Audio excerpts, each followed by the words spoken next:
You guys heard of this band, Five Finger Death Lunch? I mean, punch. Kind of like we got a little bit of a Nickelback situation here. Haters question the authenticity of the group, saying they're just a bunch of sellouts. But the real question is, do they deserve to share the stage with Metallica, the greatest metal band of all time? That's right, FFDP is opening up for Metallica. So in order to find out if they're worthy, we'll be watching a live performance of their track, Lift Me Up. Now, I want to hear from you guys, is this band really metal or just a bunch of posers? Stop being a poser when it comes to guitar playing and start fingering the G string again with my free newsletter. This is about staying connected to a source of inspiration, and you also get free tabs and course discounts. Lift up to the next level with my full music theory course, 15 hours of content, tabs, guitar profiles, backing tracks. It's about teaching you songwriting and the mechanics of how music works. Go all the way and sell your soul to the dark side of music with my Patreon page. That's all my courses, tabs, and of course Discord access, so we can stay in touch every day, keep each other motivated to improve. So let's check this Five Finger Death Punch band out, Lift Me Up Live. It was done with Howard Jones, I forgot to mention, who is the Killswitch Engage lead singer. At least he was. I don't know what he's up to anymore. But this show, I believe, was filmed in Los Angeles last month. So here we go. Phil, I'm thinking to know this audience. Have you heard of a band called Killswitch Engage? There you go. Killswitch. Mr. Howard Jones. Now, Howard does have a great voice.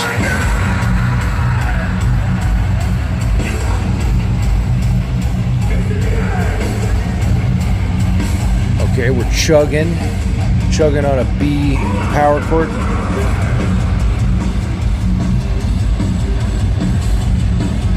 That dude has a great beard. He looks like Davy Jones in Pirates of the Caribbean.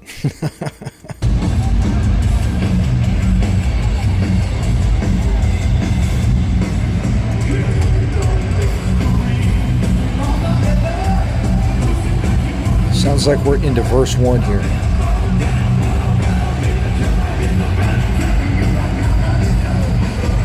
Okay, so far, I just want to make a note that I think I've just heard like a total of one chord. And this is a common complaint I have with modern metal bands, is that the harmony is static and uninteresting. When I listen to Slipknot, I kind of get the same thing. It's not that, you know, it's for me personally, I like an emotional ride to occur when I listen to a song and not just be parked on one level there. But let's see what happens. We're just right there. Just one chord.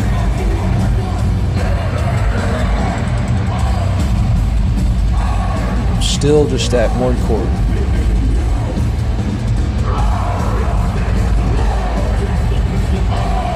Roar!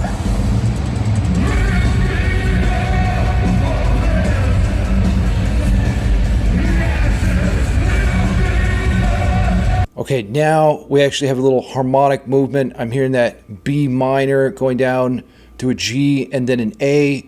This is what we call the hill climb sequence, or the Iron Maiden chord progression. Every Iron Maiden song uses this chord progression. Think of Fear of the Dark or Fear of the Duck, if you like. That does D minor, B flat, C. So it's the same thing, but in a different key. And that's a really cool chord progression, for sure.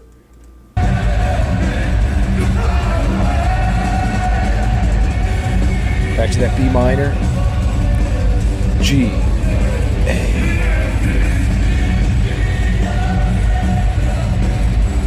Okay.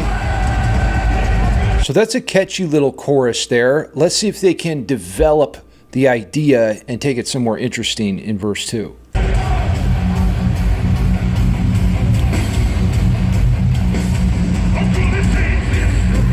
Verse 2. There's Howard Jones. So far over there, Howard. It's hard to see. Come closer. Oh, nice scream.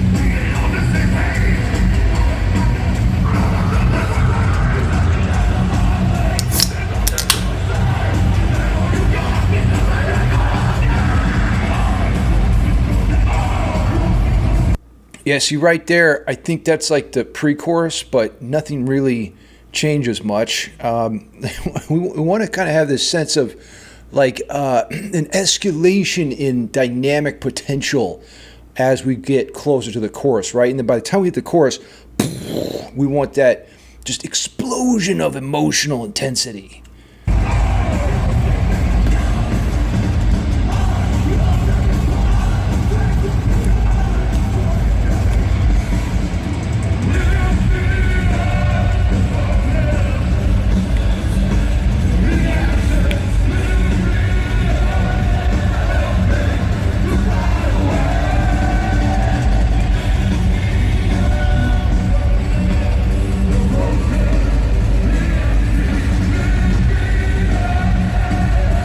The best thing about this band is that guy's beard.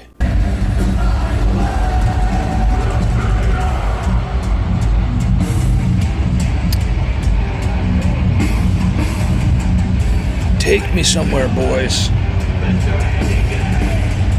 Okay, Andy James.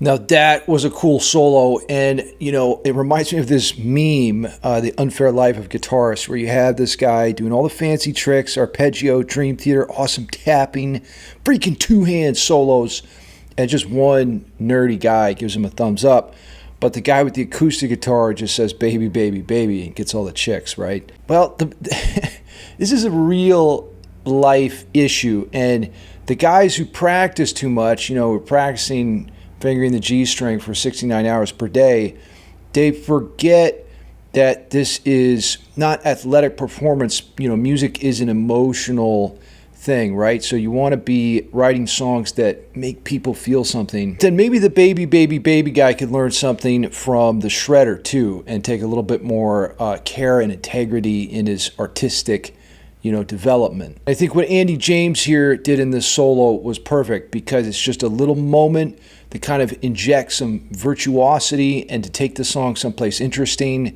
and then, but it's in the context of something accessible and palatable.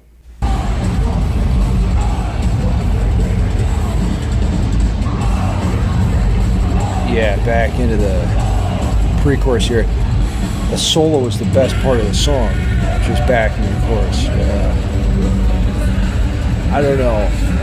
We need a key change or something.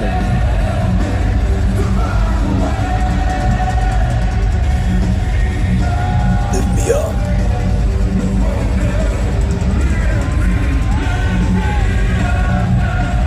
Howard's voice is great. Rich, resonant quality.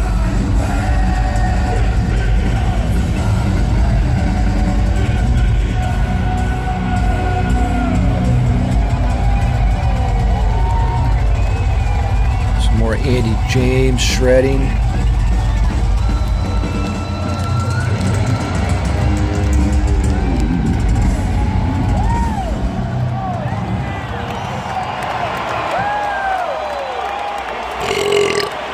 How we feeling out there, my friend?